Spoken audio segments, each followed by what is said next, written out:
Dewa Obat Terkuat. Bab 147. Dia tidak pernah menyangka suatu hari nanti dia akan dipermainkan seperti monyet. Lin Yi tidak membunuhnya, yang sudah membuatnya merasa terhina. Tapi sekarang dia menyadari bahwa Lin Yi telah membiarkannya hidup hanya untuk mengambil keuntungan darinya. Jin Ming sangat marah hingga dia muntah darah. Dia menarik napas dalam-dalam dan akhirnya menenangkan dirinya. Bagaimana situasi di luar sekarang? Ia mengaku mengasingkan diri karena tidak ingin orang di luar tahu kalau dirinya terluka. Tidak ada yang tahu bahwa Tuan Jin terluka, tetapi mereka semua percaya bahwa Anda membunuh Fang Yuan. Wajah Qi Feng juga sama jeleknya. Cedera Jin Ming saat ini tidak serius. Jika dia muncul, semua orang akan tahu bahwa Jin Ming terluka. Dan cederanya serius. Sebagai orang kedua di lingkaran bawah tanah ibu kota provinsi, terluka seperti ini seperti tubuh emasnya hancur. Musuhnya, musuh Qi Feng, tidak akan pernah melepaskan kesempatan yang diberikan Tuhan. Dan jika dia tidak muncul dan mengklarifikasi bahwa dia tidak membunuh Fang Yuan, maka kematian Fang Yuan harus disalahkan padanya. Qi Feng dan Jin Ming saling berpandangan dan saat ini menyadari bahwa mereka telah jatuh ke dalam perangkap dan dimanfaatkan seperti orang bodoh. Nyatanya, tak hanya mereka, Fang Yuan sendiri pun menjadi salah satu pionnya. Siapa orang itu? Qi Feng mau tidak mau bertanya. Rencana yang begitu canggih, jika Fang Yuan masih hidup, dia mungkin akan kagum. Dia mengira itu adalah permainan catur antara dua orang, tetapi dia tidak menyangka bahwa dia sendiri hanyalah salah satu pion. Seorang pria muda. Jin Ming tidak menyembunyikan apapun. Ketika dia menyebut Lin Yi, ekspresinya sangat serius, jangan memprovokasi dia. Saya menasihati Anda, jangan pernah memprovokasi dia. Dia mengulanginya lagi, menatap Qi Feng dengan keseriusan yang belum pernah terjadi sebelumnya. Kali ini, Lin Yi menggunakan dia sebagai perisai. Dia tidak punya apa-apa untuk dikatakan. Bagaimanapun, mereka berdua telah melalui pasang surut yang tak terhitung jumlahnya, dan mereka belum pernah melihat orang merencanakan hal sedemikian rupa. Melihat kembali masa lalu sekarang, sebelum mereka menerima 100 juta yuan dari Fang Yuan untuk membantu keluarga Fang membunuh Lin Yi, situasi ini sudah berakhir. Mereka hanya mengikuti pengaturan Lin Yi dan muncul dalam urutannya sendiri. Sangat buruk. Apakah pemikiran halus seperti itu masih bersifat manusiawi? Qi Feng mengangguk, saya mengerti. Tuan Jin, istirahatlah yang baik. Jika ada berita, saya akan memberitahu Anda secepatnya. Dia tidak tinggal lama. Jin Ming terluka parah dan membutuhkan waktu untuk pulih. Demikian pula, dia juga harus melakukan beberapa persiapan. Tianhai adalah pusaran air yang menakutkan. Meskipun Jin Ming terluka, setidaknya dia membawa kembali informasi yang berguna. Jika tidak, jika dia terjun ke Tianhai untuk bersaing dengan mereka untuk mendapatkan sumber daya, dia mungkin akan menderita kerugian yang lebih besar. Jin Ming tidak berkata apa-apa lagi, mengangguk, memejamkan mata, bersandar di kursi bambu dan rotan, dan tidak ingin berbicara lagi. Dia tidak pernah mengalami cedera seperti itu, bahkan saat menghadapi pembunuh nomor 1 di ibu kota provinsi. Sekarang, ada rumor di luar bahwa Jin Ming bertanggung jawab atas kematian Fang Yuan, semuanya terlalu kebetulan. Dan hingga saat ini, Jin Ming belum memberikan penjelasan atau klarifikasi. Hal ini juga sejalan dengan emosinya. Dia akan membunuh jika dia membunuh. Jin Ming tidak punya pilihan selain disalahkan. Tidak peduli betapa sedihnya dia harus menanggungnya. Ibu kota provinsi. Ada sebuah bangunan antik di pusat kota. Bisa memiliki rumah seperti ini di lokasi yang mahal tentu bukan hal yang bisa dilakukan oleh orang awam. Rumahnya sangat luas, luasnya lebih dari 1000 meter persegi. Tak berlebihan jika dikatakan sebagai rumah termahal di ibu kota provinsi. Masuk dari pintu gerbang, pendopo dan pendopo dipisahkan di kedua sisinya, satu di kiri dan satu lagi di kanan, melambangkan yin dan yang, dan di bebatuan di tengah koridor, terdapat air jernih yang mengalir perlahan ke bawah. Beberapa bonsai unik yang diletakkan di kedua sisinya secara teratur terlihat sangat stylish. Ini jelas merupakan tata letak yang dibuat dengan cermat oleh seorang ahli Feng Shui. Melewati koridor, Anda bisa melihat aula. Saat ini, di aula, seorang lelaki tua dengan rambut agak putih sedang duduk tegak. Rambutnya rapi dan dia mengenakan setelan tang. Dia terlihat seperti orang yang sangat istimewa. Namun, salah satu kakinya tampak lumpuh, dengan canggung bersandar ke satu sisi. Tianhai sangat aktif akhir-akhir ini. Dia menyesap tehnya dan tersenyum perlahan, sepertinya sudah terlalu lama terdiam, dan selalu ada orang yang tidak bisa menahannya. Pria parubaya lain yang berdiri di samping memancarkan aura menakutkan, seperti pisau, keras dan tajam. Jika Jin Ming ada di sini, dia harus berteriak dengan hormat, Tuan Dao. Itu hanya anak kecil yang membuat keributan. Suara Hui Dao sedalam bel aluminium kuning. Sesuai dengan namanya, dia hanya membutuhkan satu pisau untuk membunuh. Sama sekali tidak ada kemungkinan serangan kedua. Jika dia bisa lolos dari satu pukulan, Hui Dao tidak akan menyerang lagi. Sayangnya, tidak ada yang mampu melakukannya dalam beberapa dekade terakhir. Dia adalah pembunuh nomor satu di lingkaran bawah tanah ibu kota provinsi. Hui Dao. Di mana Fang Yuan? Orang tua itu bertanya, dia bukan anak kecil. Dia meninggal. Hui Dao menggelengkan kepalanya, masih sama seperti dulu, sombong dan sombong. Kematian hanya tinggal menunggu waktu. Orang tua itu tampaknya tidak terkejut. Jari-jarinya mengetuk meja dengan pelan, seperti kuku kuda yang menginjak trotoar batu, dengan sangat berirama. Dia memandang rendah lingkaran bawah tanah Tianhai dan tidak pernah memiliki ide apapun selama bertahun-tahun, tetapi gerakan Tianhai kali ini masih membuatnya sedikit penasaran. Lagi pula, jika Fang Yuan, seekor rubah tua, mati, itu tidak biasa. Fang Yuan memiliki kelemahan yang sangat besar. Jika Anda ingin menghadapinya, itu tidak akan sulit, tetapi juga tidak mudah untuk menghadapinya dengan begitu bersih. Benarkah Jin Ming yang membunuhnya? Tidak. Hui Dao mendengus, dia sangat lemah dan mungkin tidak bisa membunuh Fang Yuan. Jika orang lain mendengar Hui Dao mengomentari Jin Ming seperti ini, mereka mungkin akan terkejut. Dia menantangku sebelumnya, tapi aku tidak membunuhnya. Hanya saja aku membutuhkan seseorang untuk berdiri di depanku agar orang lain tidak fokus padaku. Kalau tidak, satu pisau sudah cukup. Orang tua itu tersenyum dan tidak berkata apa-apa. Tentu saja dia tahu kekuatan kakak laki-lakinya. Belum lagi Jin Ming, bahkan jika tuan dari utara itu datang, mereka mungkin tidak mendapatkan banyak keuntungan. Memikirkan orang-orang di utara, mata lelaki tua itu menjadi tajam, dia menatap kakinya. Jika bukan karena mereka, bagaimana dia bisa melumpuhkan salah satu kakinya? Dia mengangkat kepalanya, sudahkah Anda mencobanya? Bisakah dokter ajaib mengobati luka seperti ini? Saya mencobanya, berhasil. Hui Dao menegaskan, cedera anak itu pulih dengan sangat baik, hampir merupakan keajaiban. Dia tidak percaya dia bisa disembuhkan setelah terluka seperti itu. Dengan keterampilan ajaibnya, tidak berlebihan jika menyebutnya dokter ajaib. Jejak harapan melintas di wajah lelaki tua itu dan dia mengangguk.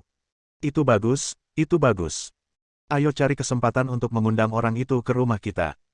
Dia mengulurkan tangan dan membelai kakinya, jika kakiku bisa pulih, kita bisa membalaskan dendam saudara ketiga. Omong-omong, mata kedua orang itu memancarkan aura pembunuh yang dingin. Saya pasti akan membunuh mereka. Hui Dao berkata dengan dingin. Matanya seperti bintang yang dingin, membuat orang gemetar ketakutan. Aura pembunuh yang kuat itu sepertinya telah mengembun menjadi es, menyebabkan suhu udara di sekitarnya turun drastis. Balas dendam harus dibalas, tapi ini bukan sekedar balas dendam. Orang tua itu memandang Hui Dao. Keduanya tahu satu sama lain bahwa apa yang ingin mereka lakukan lebih dari itu. Nyawa kakak ketiga, kaki kakak laki-laki, aku harus melunasi setiap hutang berdarah dengan mereka. Hui Dao menyipitkan matanya, dan aura pembunuh di tubuhnya menghilang tanpa jejak dalam sekejap, tapi semakin seperti ini, semakin menakutkan. Inilah pembunuh nomor satu yang sebenarnya. Bab 148. Yang terpenting sekarang adalah menyembuhkan kaki itu. Bagaimanapun, mereka telah memutuskan bahwa Lin Yi memiliki kemampuan untuk menyembuhkan luka semacam ini. Tidak peduli metode apa yang digunakan, mereka ingin Lin Yi mengobatinya. Kematian Fang Yuan membuat orang-orang di ibu kota provinsi siap mengambil tindakan, tetapi di pihak Tianhai, Liu Qing akhirnya bisa bernapas lega. Batu besar di hatinya akhirnya jatuh ke tanah. Dengan kematian Fang Yuan, hambatan terbesar dalam lingkaran bawah tanah Tianhai telah dihilangkan. Di lingkaran atas tanah, mereka yang tidak memiliki hubungan dengan keluarga Fang semuanya panik saat ini. Tidak ada yang tahu bagaimana Fang Yuan meninggal dan giliran siapa selanjutnya.